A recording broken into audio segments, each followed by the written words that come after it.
Whether eggs come from a common chicken or an exotic bird, you must store and incubate them carefully for successful hatching. Keep watching this video to learn more about the mind-blowing process of modern chicken hatchery. Incubation and handling of hatching eggs. When it comes to incubating hatching eggs, environmental conditions, handling, hygiene, and record keeping are all critical.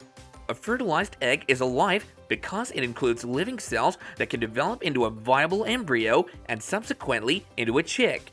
Eggs are delicate, and a successful hatch begins with eggs that are undamaged, fresh, clean, and viable. Fertile eggs can be produced by you or obtained elsewhere. While commercial hatcheries produce high-quality viable eggs, many don't export tiny batches. If you order eggs by mail, make sure to pick them up as soon as possible from your receiving area. Hatchability is reduced when eggs are treated improperly or become too hot or cold during travel. If you hatch the eggs on site, you must adequately care for the breeding stock to ensure optimal fertility.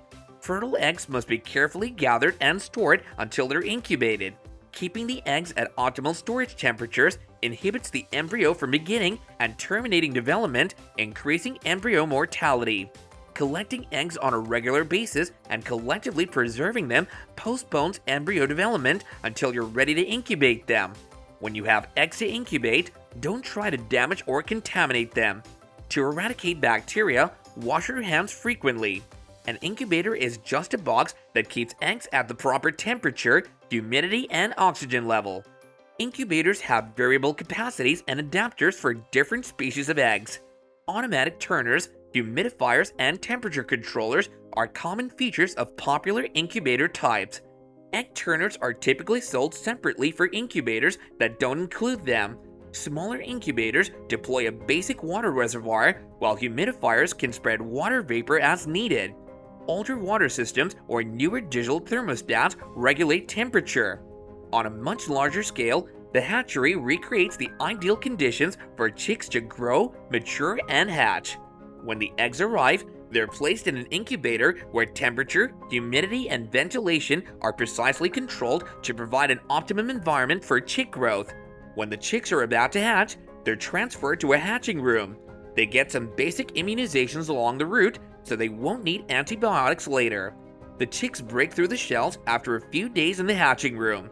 According to the World Watch Institute, intensive farming accounts for 74% of global chicken meat production and 68% of global egg production. Free-range chicken farming, which uses lower stocking densities, is an alternative to intensive poultry farming. To treat or prevent disease outbreaks, poultry breeders commonly employ nationally approved drugs such as antibiotics in feed or drinking water. Some FDA-approved drugs can also be used to promote feed utilization. In chicken farming, a highly managed environment that prevents crowding, chilling, overheating, or frightening is practically universal. Cannibalism, manifested as the picking, feather picking, and tail picking, is managed through debeaking at 1 day of age and other management methods. The feeding, watering, egg collection, and cleaning processes are highly automated. Depending on the type and breed, birds are typically housed in wire cages with 2 or 3 animals per cage and 3 or 4 tiers of cages superposed to save space. Egg-laying bird cages have been shown to boost output, cut mortality, minimize cannibalism, reduce feeding requirements, reduce illnesses and parasites, improve culling, and reduce space and labor requirements. Commercial brooder buildings can be rather big, with multiple poultry units. Underfloor heating or heat lamps, fan ventilation, automatic waterers and feeders, and wide doors through which tractors and litter removing equipment can pass are all possibilities.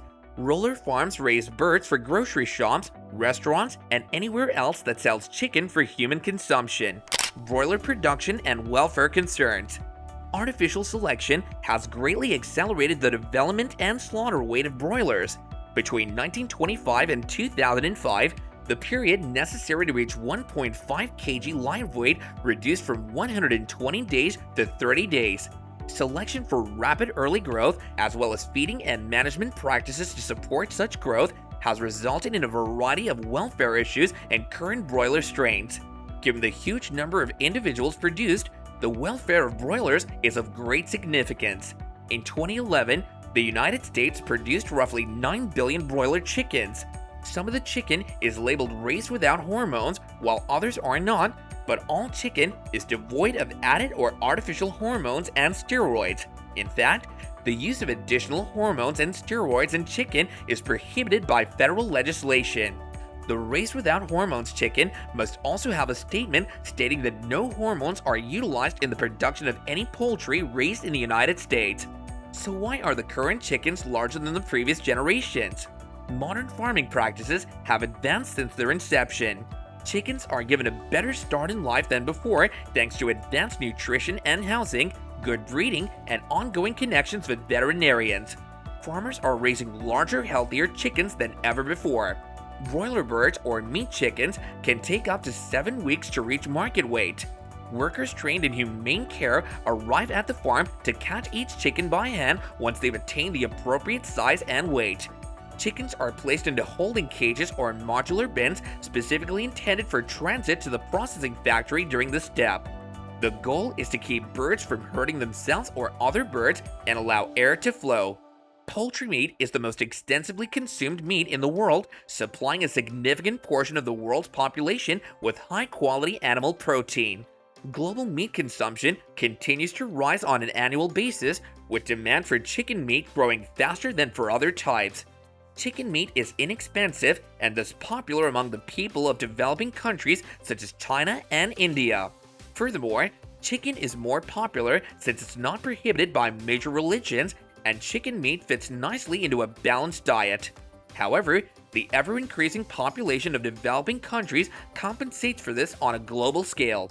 When broiler chicks are 1 day old, they're transferred from the hatchery to the farm in transport modules or chick boxes. Chicks are transported down a conveyor belt and placed in transport boxes or modules. The chicks are inoculated with spray and/or subcutaneous vaccinations during this process. Broilers or broiler chickens are meat-producing chickens. They're descended from Indian subcontinent jungle fowl. Breast muscle weight has been increased via breeding for production qualities and enhanced nutrition. To gain weight quickly, commercial broiler chickens are bred to be extremely fast-growing. Chickens spend a lot of time looking for food in their natural surroundings. This indicates that they're highly motivated to engage in species-specific chicken activities. Foraging, pecking, scratching, and feather care actions such as preening and dust bathing are all natural behaviors. Trees are employed for nighttime perching to evade predators. Chickens destined for meat production have 2 unique stages in their lives. They're born in a hatchery and transferred to a grow-out farm when they're 1 day old. They stay there until they're large enough to be butchered. Slaughter methods and welfare considerations. Meat broilers are typically slain between 35 and 49 days of life, much before they reach sexual maturity at 5 to 6 months of age. The birds' parents, known as broiler breeders, must however live to maturity and beyond in order to be employed for breeding. As a result, they have a very high eating motivation, although they're not normally feed restricted because it would prolong the time it takes for them to achieve slaughter weight. Broiler breeders have the same substantially elevated feeding motivation, but they must be feed restricted to avoid getting overweight and developing life-threatening issues. An investigation on broiler feed intake discovered that 20% of birds permitted to eat as much as they wanted perished or had to be killed due to serious disease between the ages of 11 and 20 weeks.